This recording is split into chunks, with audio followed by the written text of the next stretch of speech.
So hello friends, today we are live now and we will learn about class 9th Political Science chapter number 4 संस्थाओं का कामकाज का important notes करेंगे जो कि आपके एग्जाम के लिए इम्पोर्टेंट है और अक्सर इस चैप्टर से 2 या 3 क्वेश्चन पूछे जाते हैं 2 या 3 मार्क्स में।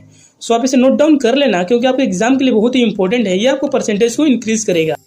सो हमारे नोट्स का पहला टॉपिक है मंडल कमिश्नर। वो मंडल कमिश्नर कौन थे और इसने क्या किया था उन सब के बारे में बात करेंगे, जिसमें से पहला पॉइंट है हमारा भारत सरकार ने 1989 में दूसरा पिछड़ी जाति आयोग गठित किया था। इसकी अध्यक्षता श्री बीपी मंडल जी ने की थी। मतलब कि भारत सरकार द्वारा 1989 में दूसरी पिछड़ी जाति आयोग गठित किया गया था जिसका अध्यक्षता श्री बीपी मंडल जी ने की थी और इसे भारत में सामाजिक और शैक्षिक दृष्टि से पिछड़े वर्ग की पहचान के लिए मापदंड तय करने और उनका पिछड़ापन दूर करने के उपाय बताने का जिम्मा सौंपा गया था। मतलब कि जो दूसरा पिछड़ी जाति आयोग गठित किया गया था उसके दौरान भारत में सामाजिक और शैक्षिक दृष्टि से पिछड़ी वर्ग की पहचान के लिए मापदंड तय करने के लिए और इनके पिछड़ापन दूर करने के उपाय सौंपा गया था उन पर। और फिर सन 1980 में आयोग ने सामाजिक और शैक्षिक दृष्टि से पिछड़ी वर्गों के लिए 27% आरक्षण देने की सिफारिश थी। मतलब कि सन 1980 में आयोग ने सामाजिक और शैक्षिक दृष्टि से जो पिछड़ी जाति थे उनके लिए 27% आरक्षण देने की सिफारिश की थी और सन 1990 में केंद्रीय कैबिनेट ने आयोग की सिफारिश को लागू करने का निर्णय किया जिससे बहस और प्रदर्शन हुए।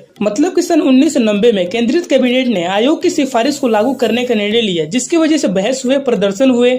सो ये कुछ इंपॉर्टेंट पॉइंट था मंडल कमिश्नर के बारे में। सो आप इसे लर्न कर लेना और बढ़ते हैं अपने अगले टॉपिक की ओर जो कि है हमारा संसद। संसद क्या है उन सब के बारे में बात करेंगे और उनके अधिकारों के बारे में बात करेंगे। सो संसद एक ऐसा मंच है जहाँ पर नागरिक द्वारा चुने हुए प्रतिनिधि कानून निर्माण का कार्य करते हैं। मतलब कि संसद एक ऐसा जगह होता है जहाँ पर नागरिकों द्वारा चुने गए प्रतिनिधि जो है कानून बनाने का काम करते हैं। लेकिन हमें संसद की आवश्यकता क्यों पड़ती है उन सब के बारे में बात करेंगे, जिसमें से पहला आवश्यकता है हमारा किसी भी देश का कानून बनाने का सबसे बड़ा अधिकार संसद का होता है। मतलब कि देश का कानून बनाने का अधिकार जो है संसद के पास होता है। और संसद का दूसरा आवश्यकता है संसद सरकार चलाने वालों को नियंत्रित करती है। जो सरकार चलता है देश में उन सबको नियंत्रित करती है संसद। संसद का तीसरा आवश्यकता है सरकार के हर पैसे पर संसद का नियंत्रण होता है। मतलब कि सरकार के जितने भी पैसे होते हैं उन पर सिर्फ संसद का नियंत्रण होता है। मतलब कि संसद जो है उन सबको कंट्रोल करती है पैसों का और इसके यूज करती है। और सार्वजनिक मामले और किसी देश के राष्ट्र नीति पर चर्चा करने के लिए संसद सर्वोच्च संघ है। मतलब कि राष्ट्र की नीति पर चर्चा करने का अधिकार संसद का होता है। सो ये कुछ कारण है जिसकी वजह से संसद की आवश्यकता पड़ती है हमें, यानी कि आम नागरिक को। सो अगला टॉपिक है हमारा जिसके बारे में बात करने वाले हैं वो है हमारा लोकसभा यानी लोअर हाउस। जो लोकसभा होता है वो क्या होता है, उनमें कितनी सीटें होती है उन सब के बारे में बात करेंगे। और लोकसभा को हम लोअर हाउस भी कहते हैं। और पहला पॉइंट, लोकसभा का कार्यकाल 5 साल का होता है। जो लोकसभा के सदस्य होते हैं उनका कार्यकाल 5 साल का होता है। और लोकसभा में मतलब कि सदस्यों का चुनाव लोगों द्वारा प्रत्यक्ष रूप से होता है। मतलब कि लोकसभा में जो सदस्य चुने जाते हैं वो लोगों द्वारा चुने जाते हैं प्रत्यक्ष रूप से। और तीसरा है अधिकतर मामले में सर्वोच्च अधिकार। लोकसभा के पास जो है अधिकतर मतलब कि ज्यादातर मामले में जो है अच्छा अधिकार होता है, मतलब बहुत ज्यादा अधिकार होते हैं उनके पास। और सदस्य अधिक होने के कारण विचारों को प्राथमिकता मिलने की संभावना। मतलब कि लोकसभा में सदस्य जो है बहुत ज्यादा होते हैं जिसकी वजह से उनके बातों को प्राथमिकता मिलता है। और पैसों के मामले में अधिक अधिकार व मंत्री परिषद पर नियंत्रण। मतलब कि लोकसभा के पास पैसे के मामले में ज्यादा अधिकार होता है और मंत्री परिषद पर इनका नियंत्रण होता है। मतलब कि वो मंत्रियों का नियंत्रण करते हैं। और मोस्ट इम्पोर्टेंट बात है कि इसमें सदस्य जो है 543 सदस्य होते हैं लोकसभा में। मतलब कि लोकसभा में जो है 543 सदस्य होते हैं। सो ये था लोकसभा का कुछ इंपॉर्टेंट पॉइंट जो आप नोट डाउन कर लेना और ये आपके एग्जाम में आता है। सो आप इसे लर्न भी कर लेना, मतलब कि याद भी कर लेना क्योंकि आपके एग्जाम के लिए इम्पोर्टेंट है। सो अब बढ़ते हैं अपने अगले टॉपिक की ओर जो कि है हमारा जिसके बारे में बात करने वाले हैं वो है हमारा राज्यसभा, जिसे हम बोलते हैं अपर हाउस। मतलब कि राज्यसभा को जो है अपर हाउस भी कहते हैं। सो देखते हैं अपने राज्यसभा के बारे में, इनके नियंत्रण और इन सब के बारे में। सो इसका पहला पॉइंट है हमारा राज्यसभा का कार्यकाल 6 साल तक होता है। मतलब कि जो राज्यसभा के लोग होते हैं वो 6 साल तक नियंत्रण करते हैं। मतलब उनका कार्यकाल 6 साल तक का होता है। सदस्यों का चुनाव अप्रत्यक्ष रूप से होता है। मतलब कि इसमें जो सदस्य का चुनाव होता है वो लोगों द्वारा नहीं किया जाता है। और राज्य के संबंध में विशेष अधिकार। मतलब कि इनको अपने राज्य के संबंध जो है ज्यादा अधिकार होता है। मतलब कि राज्य में घटने वाले हर घटना पर इनका नियंत्रण होता है। सदस्य कम होने के कारण विचारों को प्राथमिकता न मिलने की संभावना। मतलब कि राज्यसभा में कम सदस्य होते हैं उनकी वजह से उनके विचारों को प्राथमिकता नहीं मिलता है। और पैसों के मामले में कम अधिकार और मंत्री परिषद पर सीधा नियंत्रण नहीं। मतलब कि राज्यसभा के पास पैसे के मामले में कोई अधिकार नहीं होता है, मतलब कि कम अधिकार होता है। और राज्यसभा को मंत्रिपरिषद पर नियंत्रण नहीं होता है, मतलब कि वो मंत्रियों को कुछ बोल नहीं सकते हैं। और मोस्ट इम्पोर्टेंट बात कि इसमें सदस्य जो है 250 होते हैं, मतलब कि राज्यसभा में सदस्य जो है 250 होते हैं टोटल। सो ये था राज्यसभा का कुछ इंपॉर्टेंट पॉइंट जिसको हमने बात कर लिया, और इससे भी आप लर्न कर लेना क्योंकि एग्जाम के लिए इम्पोर्टेंट है। सो बढ़ते हैं अपने अगले टॉपिक की ओर, जो कि है हमारा कार्यपालिका, जिसके बारे में बात करने वाले हैं।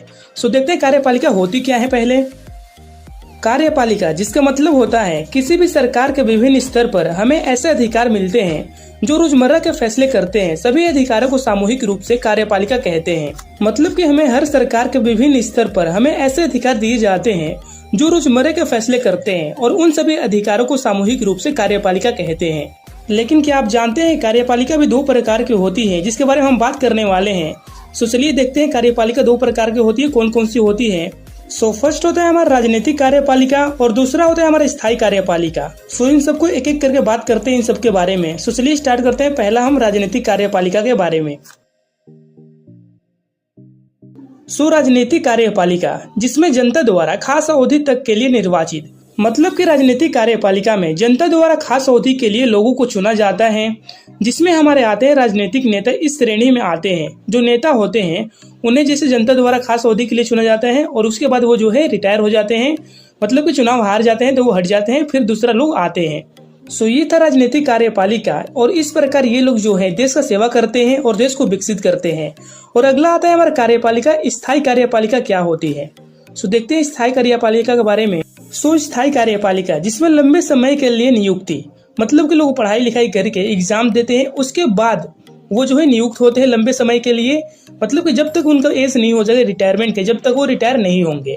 जैसे कि लोक सेवाओं में काम करने वाले सिविल सर्वेंट, मतलब कि जो स्थायी कार्यपालिका में होते हैं वो सिविल सर्वेंट होते हैं, जैसे कि IAS IPS ये सब जो है सिविल सर्वेंट होते हैं और ये स्थायी कार्यपालिका में आते हैं। सो ये था कुछ इंपॉर्टेंट पॉइंट स्थायी कार्यपालिका के बारे में, जो कि एग्जाम के लिए इंपॉर्टेंट है। सो आप इसे भी नोट डाउन कर लेना और आप इसे याद कर लेना, क्योंकि ये तो पूछा ही जाता है 1 या 2 मार्क्स में।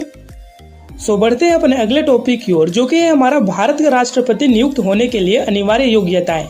मतलब कि जो है भारत में राष्ट्रपति बनने के लिए क्या क्या योग्यताएं अनिवार्य हैं।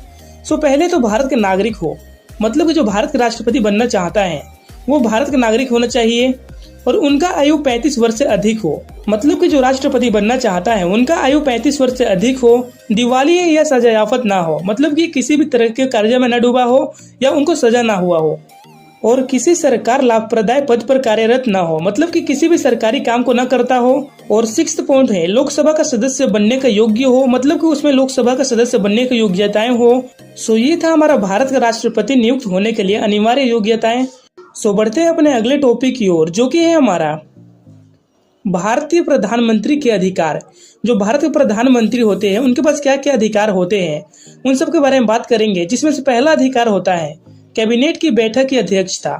मतलब कि प्रधानमंत्री जो है वो कैबिनेट की बैठक की अध्यक्षता करते हैं। विभिन्न विभागों के कार्य का समन्वय, मतलब कि जो अलग अलग विभाग हैं उनके कार्यों को देखते हैं। विभिन्न विभागों की सामान्य निगरानी, मतलब कि जो अलग अलग विभाग हैं उनका सामान्य निगरानी करते हैं, मतलब कि वो गलत काम तो नहीं कर रही है, तो इन सब का निगरानी करते हैं। मंत्रियों को विभागों का वितरण, जो मंत्री है उनका काम को जो है वितरण करते हैं। और किसी मंत्री को बर्खास्त करने का अधिकार, मतलब कि प्रधानमंत्री जो है किसी भी मंत्री को बर्खास्त कर सकता है, मतलब कि निकाल सकता है। सो ये था कुछ इंपॉर्टेंट पॉइंट जो कि भारतीय प्रधानमंत्री के अधिकार हैं। सो बढ़ते हैं अपने अगले टॉपिक की ओर, जिसके बारे में बात करने वाले हैं वो है हमारा राष्ट्रपति के कार्य एवं शक्तियाँ। जो राष्ट्रपति होते हैं उनके क्या कार्य होते हैं और उनकी शक्तियाँ क्या होती है उन सब के बारे में बात करेंगे, जिसमें से पहला पॉइंट है हमारा सभी प्रमुख फैसले और नियुक्तियां प्रधानमंत्री के नाम पर ही होते हैं। मतलब कि देश के अंदर जितने भी इम्पोर्टेंट फैसले होते हैं और नियुक्तियां होती है वो राष्ट्रपति के नाम पर ही होती हैं। और दूसरा पॉइंट है हमारा सभी अंतर्राष्ट्रीय संधियां और समझौते राष्ट्रपति के नाम पर ही होते हैं। जितनी भी अंतर्राष्ट्रीय संधि होती है और समझौते होते हैं वो राष्ट्रपति के नाम पर ही होते हैं। और भारत के रक्षा बलों को सुप्रीम कमांडर, जो भारत के रक्षा बल होते हैं उनका सुप्रीम कमांडर जो है राष्ट्रपति होते हैं। और राष्ट्रपति प्रधानमंत्री की नियुक्ति करता है और प्रधानमंत्री की सलाह पर मंत्रिपरिषद की नियुक्ति करता है। मतलब कि राष्ट्रपति जो है प्रधानमंत्री की नियुक्ति करते हैं और प्रधानमंत्री से सलाह लेकर मंत्रिपरिषद की नियुक्ति की जाती है। और राष्ट्रपति के 5वां कार्य होता है सभी सरकारी गतिविधियां राष्ट्रपति के नाम पर ही होते हैं। मतलब कि जितने भी सरकारी काम होते हैं वो राष्ट्रपति के नाम पर ही होते हैं। सो ये था कुछ इंपॉर्टेंट पॉइंट जो कि राष्ट्रपति के कार्य और शक्तियों को दिखाता है। सो हमारा ये टॉपिक यहीं पर खत्म होता है और बढ़ते हैं अपने अगले टॉपिक की ओर। सो हमारा अगला टॉपिक है जिसके बारे में बात करने वाले हैं वो है हमारा न्यायपालिका। न्यायपालिका क्या होती है उन सब के बारे में बात करेंगे और उनका अधिकार क्या होता है उन सब के बारे में बात करेंगे। सो चलिए स्टार्ट करते हैं। सो भारत में न्यायिक एकीकृत है जिसका अर्थ होता है कि सर्वोच्च न्यायाधीश में न्यायिक प्रशासनों को नियंत्रित करता है जिसे न्यायपालिका कहते हैं। लेकिन हमारे न्यायपालिका भी 3 प्रकार की होती है जिसके बारे में बात करने वाले हैं, जिसमें से पहला होता है हमारा सर्वोच्च न्यायपालिका जो कि पूरे देश के लिए होती है। जो सर्वोच्च न्यायपालिका होती है वो पूरे देश के लिए होती है। और दूसरा होता है हमारा उच्च न्यायपालिका जो कि राज्य के लिए, मतलब कि उच्च न्यायपालिका जो है राज्यों के मामलों को देखती है। और तीसरा होता है हमारा जिला न्यायपालिका जो कि स्थानीय स्तर, मतलब कि जो जिला न्यायपालिका होती है वो अपने जिले के मामलों को देखती है जिसे बोलते हैं जिला न्यायपालिका। सो ये था 3 प्रकार के न्यायपालिका जिसके बारे में हमने बात कर लिया। सो हमने न्यायपालिका के बारे में बात कर लिया, लेकिन हमारा अगला टॉपिक है जिसके बारे में बात करने वाले हैं वो है हमारे न्यायपालिका की स्वतंत्रता। मतलब कि न्यायपालिका की क्या स्वतंत्रता होती है, मतलब कि क्या क्या करने का स्वतंत्रता होती है। पहले तो न्यायपालिका विधायिका और कार्यपालिका के नियंत्रण में नहीं है। जो न्यायपालिका होती है वो विधायिका और कार्यपालिका के नियंत्रण में नहीं होती है, मतलब कि न्यायपालिका को कोई नियंत्रित नहीं करता है। और दूसरा स्वतंत्रता है इनका सर्वोच्च और उच्च न्याय के न्यायाधीशों की नियुक्ति राष्ट्रपति द्वारा की जाती है, परंतु नियुक्ति के बाद उन्हें पद से हटाना लगभग असंभव है। मतलब कि जो सर्वोच्च और उच्च न्याय के न्यायाधीश होते हैं उनका नियुक्ति जो है राष्ट्रपति करती है, लेकिन नियुक्ति के बाद उन्हें हटाया नहीं जा सकता उनके पद से। और सर्वोच्च न्याय और उच्च न्यायालयों को देश के संविधान की व्याख्या का अधिकार होता है। मतलब कि सर्वोच्च और उच्च न्यायालयों के न्यायाधीशों को देश की व्याख्या करने के अधिकार होता है, मतलब कि देश के संविधान की व्याख्या करने का अधिकार होता है। सो ये था न्यायपालिकों की स्वतंत्रता जिसके बारे में हमने बात कर लिया। सो फ्रेंड्स हमारा नोट्स यहीं पर खत्म होता है। अगर आपको वीडियो अच्छी लगी हो चैनल सब्सक्राइब कर लेना और वीडियो को लाइक कर लेना। And thank you so much for watching my video and bye bye.